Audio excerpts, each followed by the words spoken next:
Hi guys, this is Abi from Gokche Design. In this video, you're going to learn how to add a rainbow to an image in Adobe Photoshop. Let's start by duplicating your background layer. Next, from the New Adjustment Layer menu, choose Gradient Fill. Select Radial from the Style dropdown and click inside the gradient to open the gradient editor.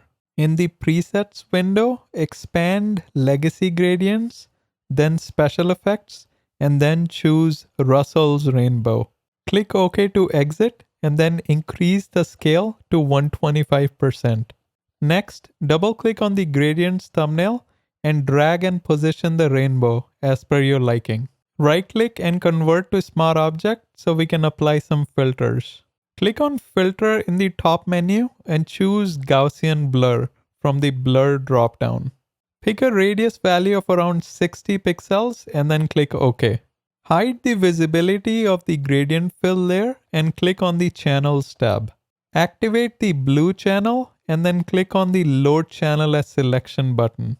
Activate the RGB channel and go back to the Layers tab. Turn on the visibility of the gradient fill layer and then click on the Layer Mask button. Hold the Alt or Option key and click on the Layer Mask of the gradient fill layer. Click on Image in the top menu and choose Levels from the Adjustments dropdown.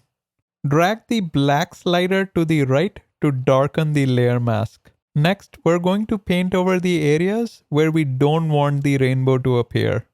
With the layer mask selected, click on the brush tool from the toolbar. Make sure the flow is set to 50% and the foreground color is set to black. With a soft round brush, paint over the areas that you don't want the rainbow to appear. Now change the blend mode of this layer to screen. Duplicate the gradient fill layer to intensify the rainbow effect. Select the background copy layer, then from the New Adjustment Layer menu, choose Curves.